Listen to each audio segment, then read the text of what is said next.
Si noma.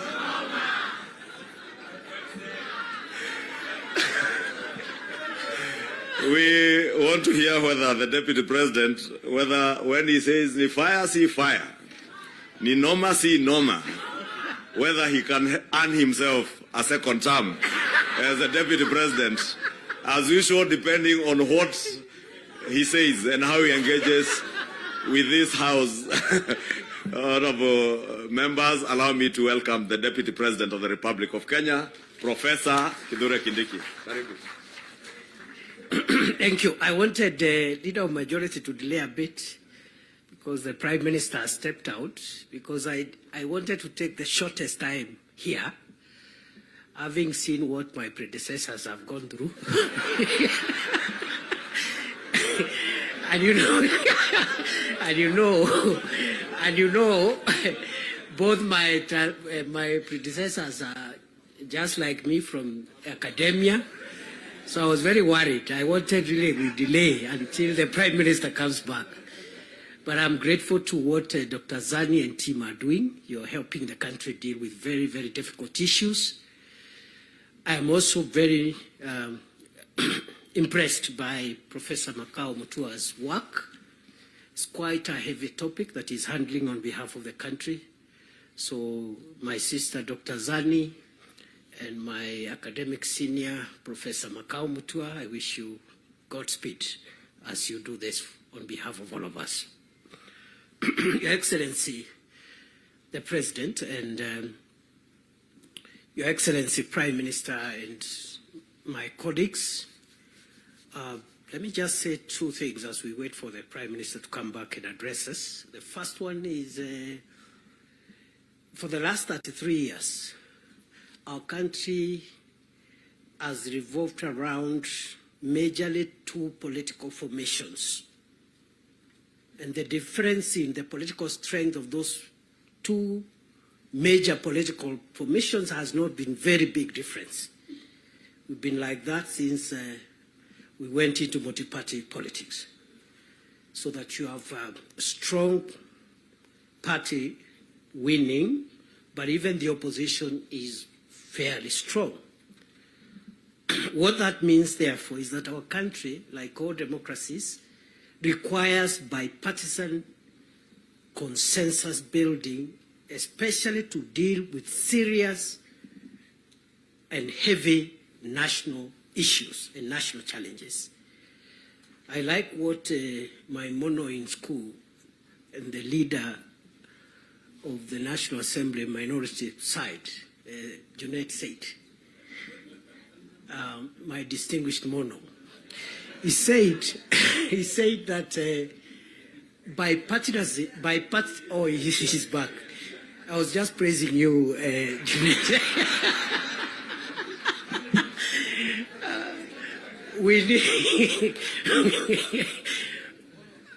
We need bipartisan efforts to heavily lift the serious national issues. You've seen them in the 10-point agenda. The fight against corruption, the fight against ethnic bias, the fight against all these vices. Without bipartisan efforts, no single side can be able to ever lift these national issues. So let us not underestimate what the leadership of the UDA through President Ruto, the leadership of ODM through His Excellency Raila Odinga has helped us to achieve as a nation. Because none of us alone would have enough political largesse to be able to even lift on some of the issues we are discussing here today. So we are in good space, and for that we must celebrate and acknowledge the visionary leadership of President William Ruto and the visionary leadership and statesmanship of our elder brother, the Honorable Raila Odinga. Going forward, those of us who are younger politicians, we should pick lessons from these two leaders. because there's a lot of excitement by many people who are in the political space, and they think leading the country or managing the country's affairs is a small issue. And some of the characters running up and down around, if they are given this nation to manage even for a day, the country will sink because they don't have enough wisdom and enough foresight to be able to manage the complex society that is Kenya.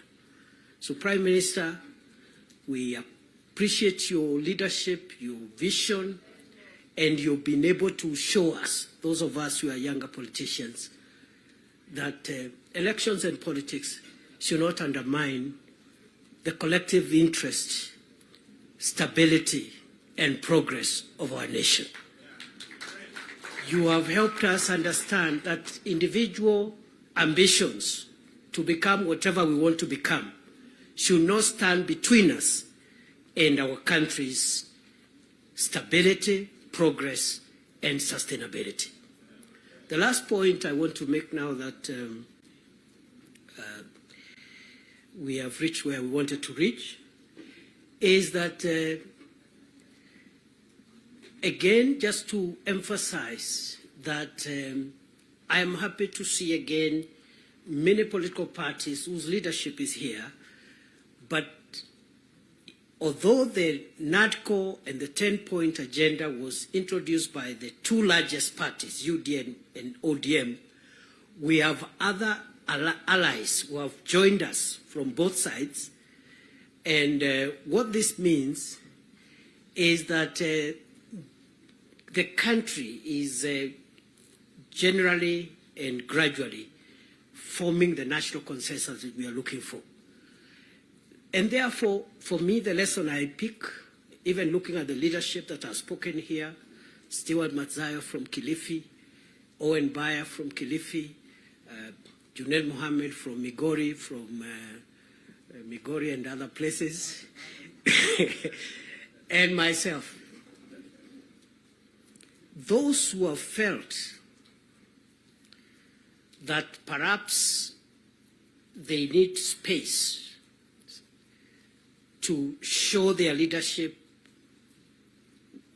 skills, yet they feel their background, their religion, their ethnicity disadvantages them.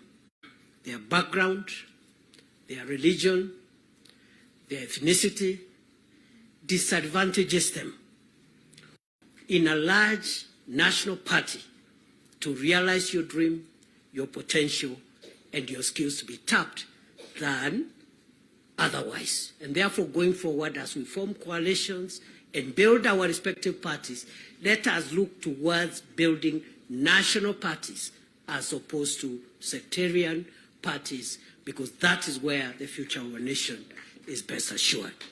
So, on that basis, I want to end there, because I saw my colleagues got, I don't know who got Tutam. I want to end there and wish this meeting all the best.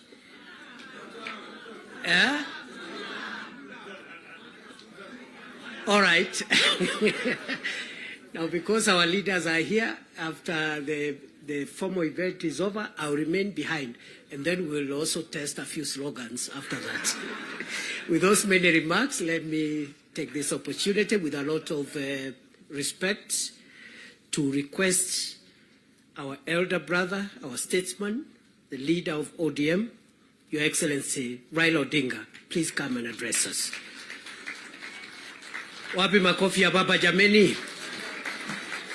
Baba ni fire si fire.